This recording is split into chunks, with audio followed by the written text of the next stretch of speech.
सौभाग्यया तस्य गुणान् गृणीते करो च तत्कर्म करो मनश्च स्मरेद् वसन्तं स्थिरजङ्गमेषु शृणोति तत्पुण्यकथा सकर्णा। अर्थात असली वाणी वही है जो भगवान के गुणों का वर्णन करती है। असली हाथ वे हैं जो उनके लिए कर्म करते हैं। असली मन वही है जो प्रत्येक जड़ चेतन के भीतर निवास करने वाले उन भगवान का सदैव स्मरण करता है। और असली कान वे हैं जो निरंतर उनकी पुण्य कथा का श्रवण करते हैं।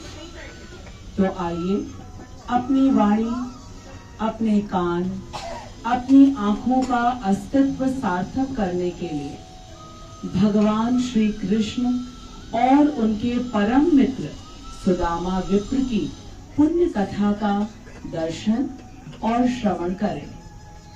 श्री कृष्ण की भक्त वत्सलता और एक भक्त की दैन्यता का अनुपम संयोग है इस कथा में।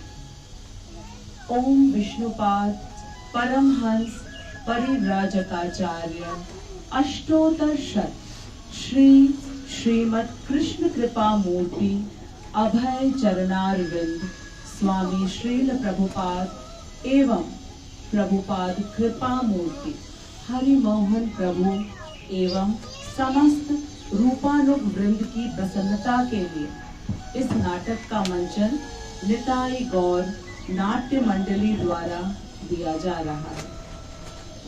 कथा का स्रोत श्रीमद् भागवतम का 10वां स्कंद 80वां अध्याय है।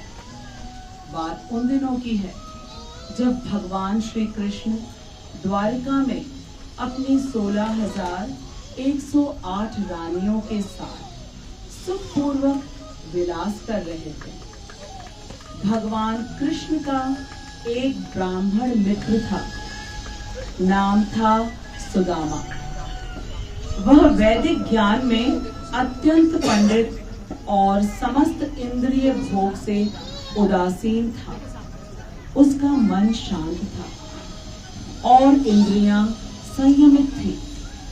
गृहस्थ की भांति रहते हुए जो कुछ अपने आप मिल जाता वह उसी से भरण पोषण करता था। उस ब्राह्मण की पत्नी भी उसके साथ कष्ट भोग रही थी और अत्यंत दुबली हो गई थी।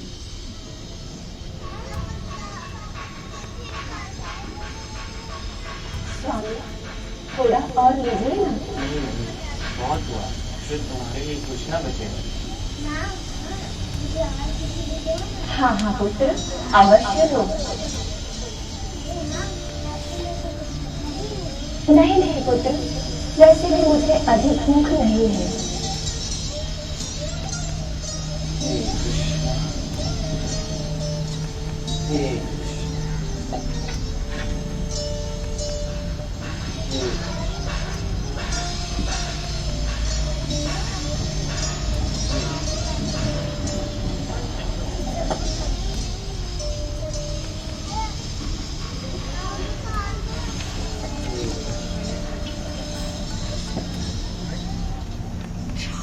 स्वामी, क्या यह सत्य नहीं कि लक्ष्मी जी के पति आपके परम मित्र हैं?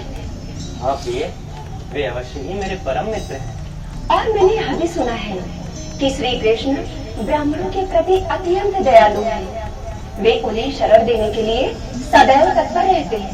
हे भगवान, मेरी आपसे विनती है, एक बार आप वहाँ अवश्य जाइए।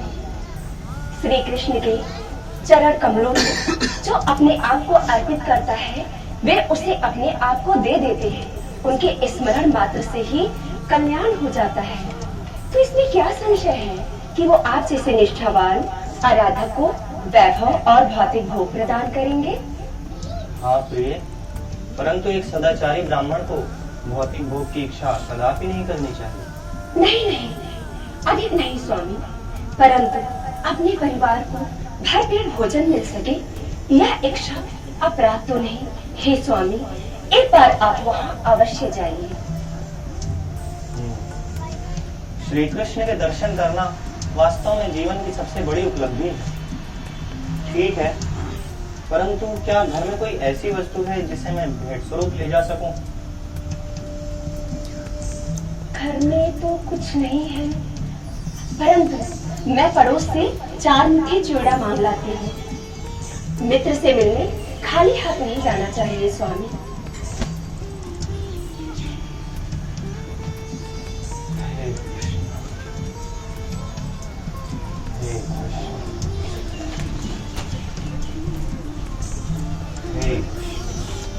स्वामी, पड़ोस से थोड़ा सा चिवड़ा लाई हूँ, यद्यपि यह भेंट बहुत तुच्छ है स्वामी।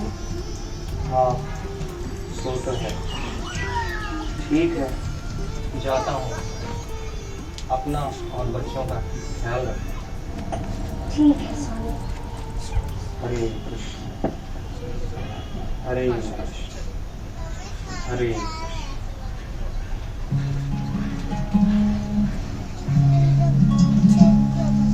विप्र सुदामा चलत है,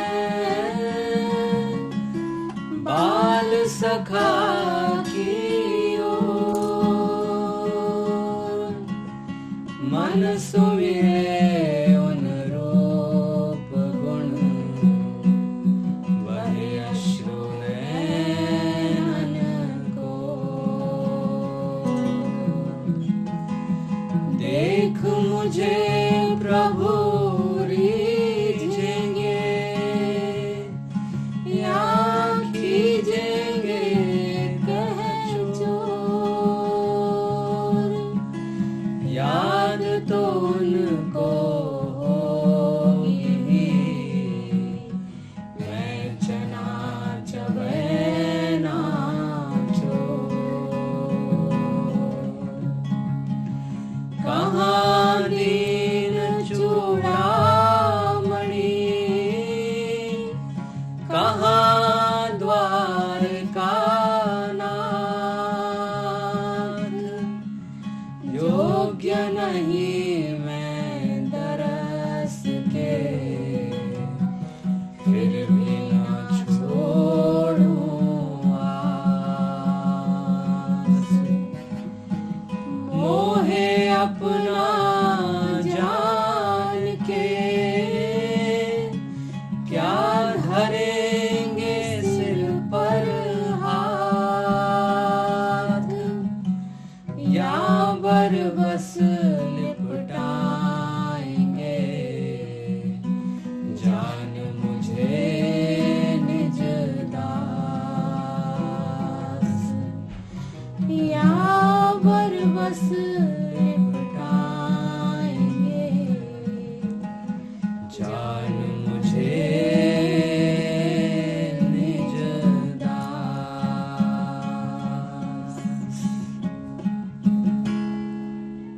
मिलने की उत्कंठा और साथ में अपनी अयोग्यता का शोक लिए हुए सुदामा विप्र द्वारिकाधीश के महल के द्वार पर पहुंचते हैं।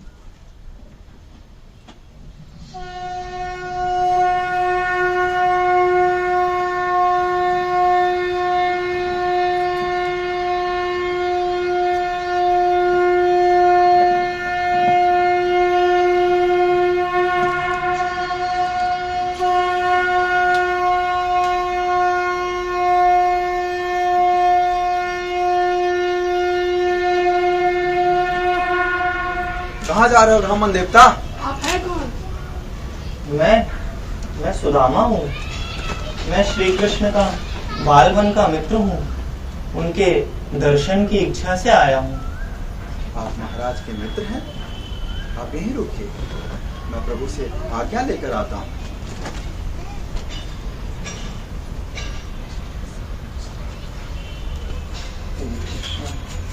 द्वारकाधीश की जय हो। शीश बगाना छगा तन पे, प्रभु जाने क्यों आई बसे के ही ग्रामा, शीस पगा न जगा तन पे प्रभु जाने को आई बसे के ही ग्रामा। धोती पटी सिलटी दुपटी रूपाय उपन की नहीं सामा, धोती पटी सिलटी दुपटी रूपाय उपन की नहीं सामा। द्वार खरो द्विज दुर्बल एक, रहो चकी सो वसुधा विरामा। द्वार खरो द्विज दुर्बल एक, रहो चकी सो वसुधा विरामा। पूछत दीन दयाल को धाम, बतावत अपनो नाम सुदाम, बतावत अपनो नाम सुदाम। सुदामा, मेरा मित्र सुदामा, सुदामा,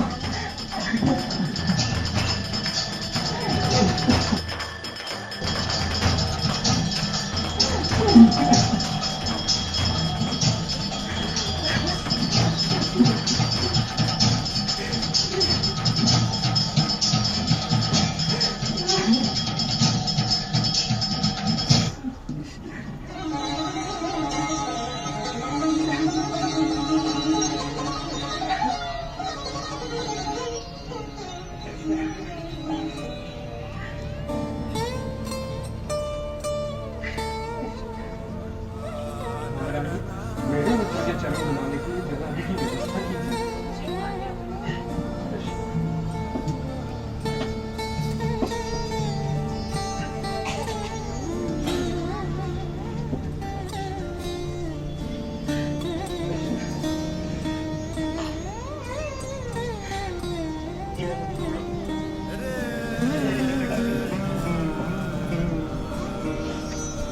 इतना दुख पाया है तुमने मित्र, इतने दिन बीत गए, यहाँ क्यों ना चले?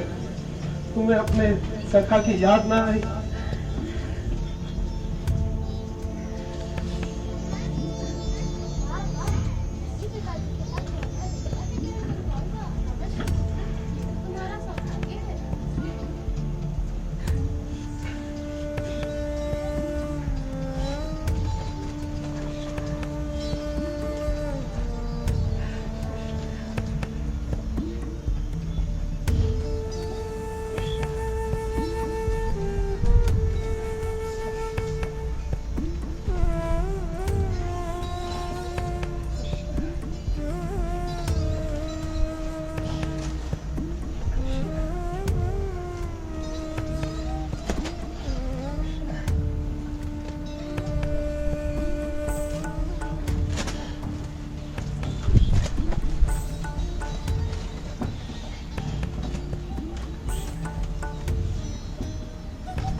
देख सुदामा की दीन दशा,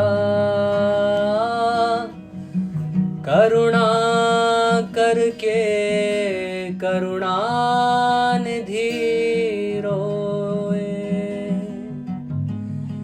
पानी परात को हाथ छुयो नहीं,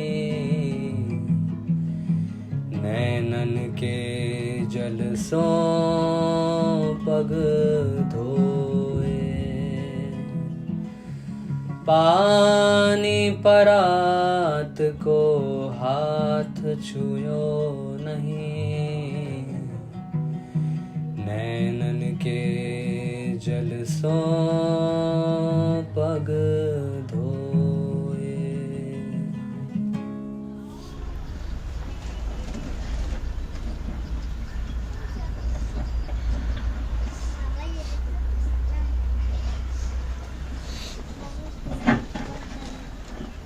हे मित्र, आप तो धर्मज्ञ हैं। क्या गुरु दक्षिणा देने के बाद घर लौटकर आपने विवाह किया? मैं जानता हूँ आप ना तो भौतिक इच्छाओं से प्रभावित होते हैं, ना ही भौतिक संपदा के पीछे पड़ते हैं। मैं यह भी जानता हूँ कि आप भी मेरी ही तरह भौतिक इच्छाओं से परे रहकर सांसारिक कार्य संपन्न करते होंगे, ताकि सामान्य मानव को शिक्षा मिल सके।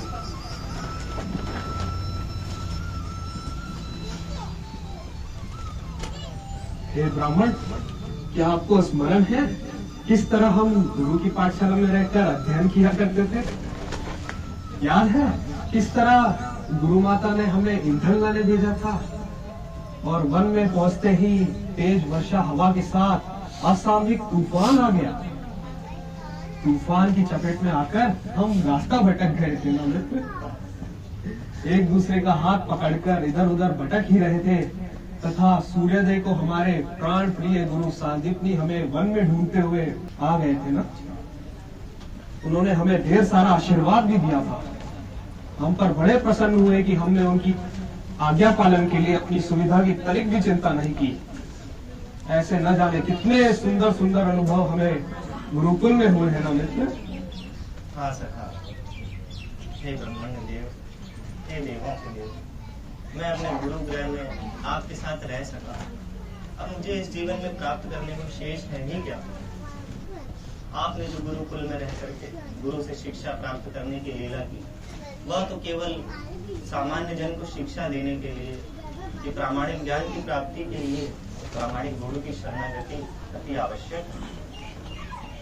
अच्छा मित्र, छोड़ो ये सब बातें। बताओ तो मेरे लिए क्या उपहार लाए हो?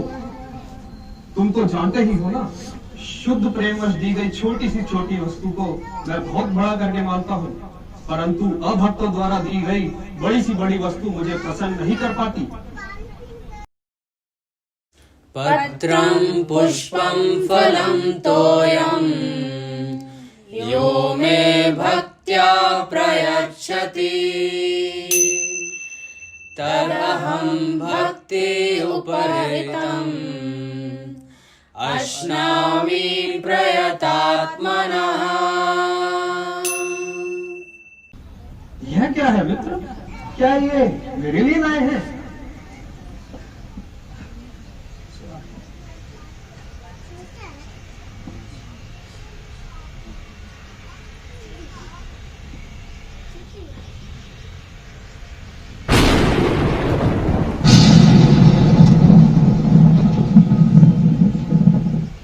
इससे मुझे बहुत प्रसन्नता हो रही है मित्र।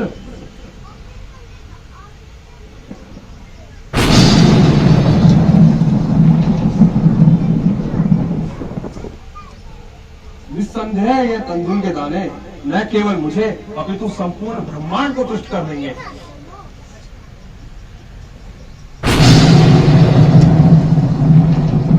हे विश्वात्मन, इस लोक में या परलोक में सभी प्रकार की संपदा दिलाने के लिए यह पर्याप्त है।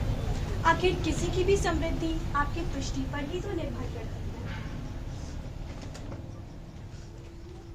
ब्राह्मण सुदामा के जी भर के भोजन के उपरांत वह रात्रि भगवान अच्युत के महल में बिताई।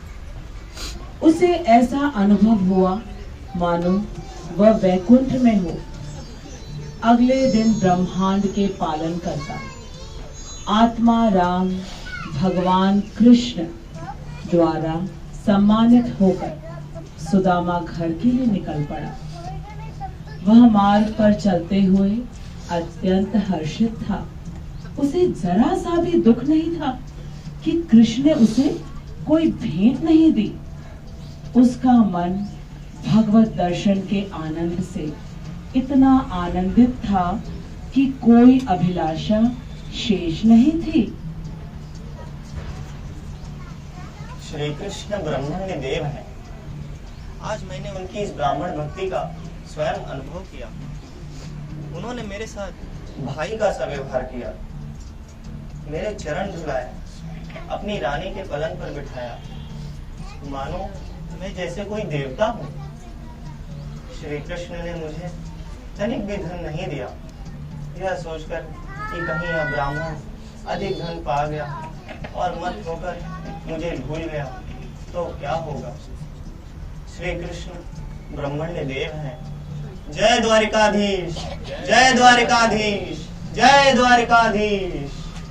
इस प्रकार सुंदर विचारों के समुद्र में डूबता उतराता सुदामा उस स्थान पर जा पहुंचा जहां उसका घर था, किंतु घोर आश्चर्य, अब वह स्थान चारों ओर भव्य ऊंचे ऊंचे महलों से सुशोभित था, जो सूर्य, चंद्र और अग्नि के तेज से होड़ ले रहा था।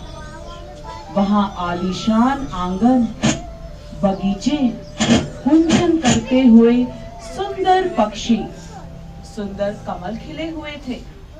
अगवानी के लिए उत्तम वस्त्र आभूषण धारण किए पुरुष स्त्री खड़े हुए थे। वह विचार करने लगा, यह मैं कहां आ गया? किसकी है ये संपत्ति? आइए प्रभु, आपका स्वागत है।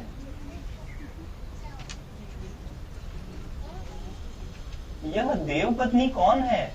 आश्चर्य न करे प्रभु, ये आप ही की धर्म पत्नी है।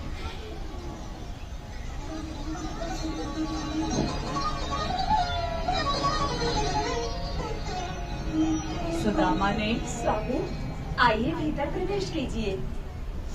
सुदामा ने अपनी पत्नी के साथ अपने वैभवशाली रत्न जड़ित खंभों से युक्त, हाथी दांत से बने पलंग इत्यादि से युक्त, बहुमूल्य मरकत मणि से जड़ित दीवारों वाले, अत्यंत सुंदर रत्नों से अलंकृत दासियों वाले घर में प्रवेश किया। सुदामा को भगवान द्वारा प्रदत्त ऐश्वर्य की महानता विष्णु सहस्त्र नाम में भगवान के एक नाम द्वारा प्रकट होती है।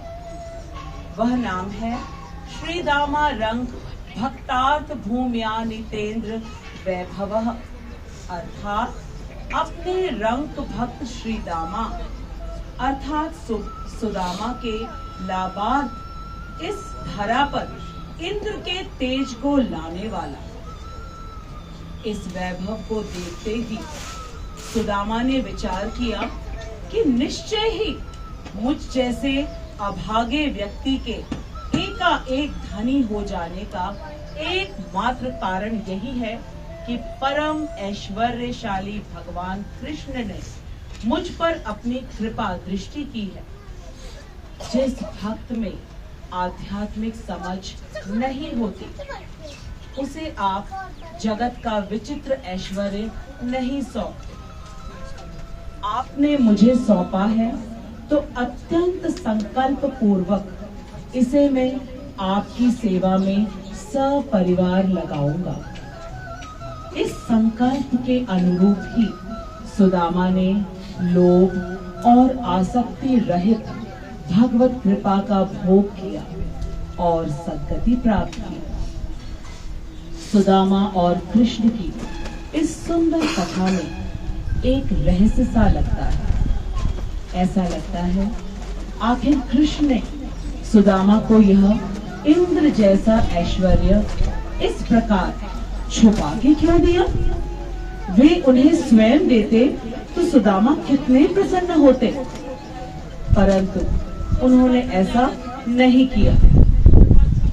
श्री कृष्ण के मन की गति को जानने वाले हमारे आचार्य विश्वनाथ चक्रवर्ती ठाकुर ने इस राज से पर्दा उठाया है। वे कहते हैं, कृष्ण ने सोचा मेरे प्रिय सखा ने मुझे तंदुल के दाने दिए हैं, वे विश्व के सारे कोशों से बढ़कर हैं। यद्यपि उसके पास मेरे पास लाने लायक कुछ भी भेंट नहीं थी, फिर भी वह अपने पड़ोसी से मांग कर लाए। इसलिए उचित तो यही है कि मेरे पास भी जो वस्तुएं हैं उससे बढ़कर वस्तु मैं उसे दूं। किंतु मेरे पास जो कुछ है उससे बढ़कर या उसके समान तो कोई वस्तु है ही नहीं।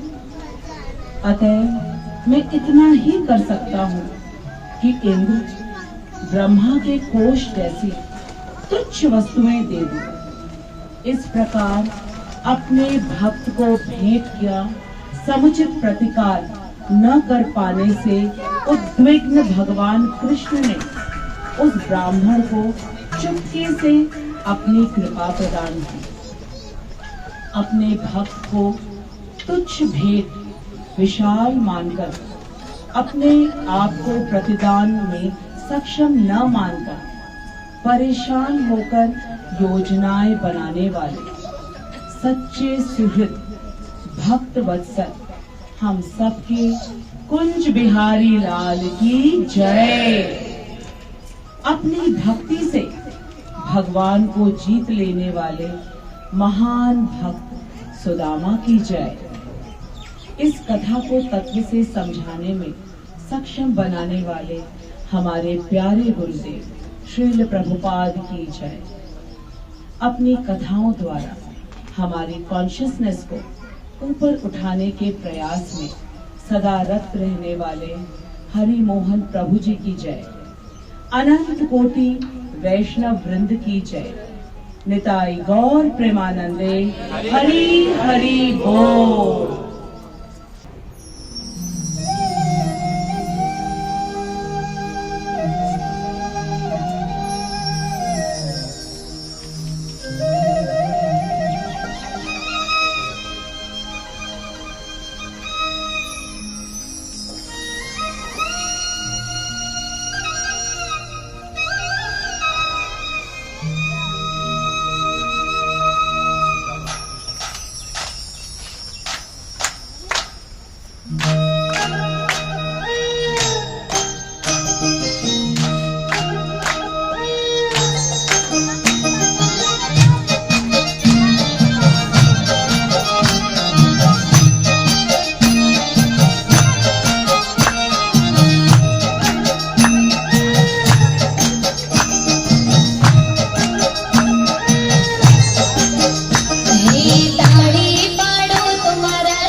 Hare Krishna, Krishna Krishna, Hare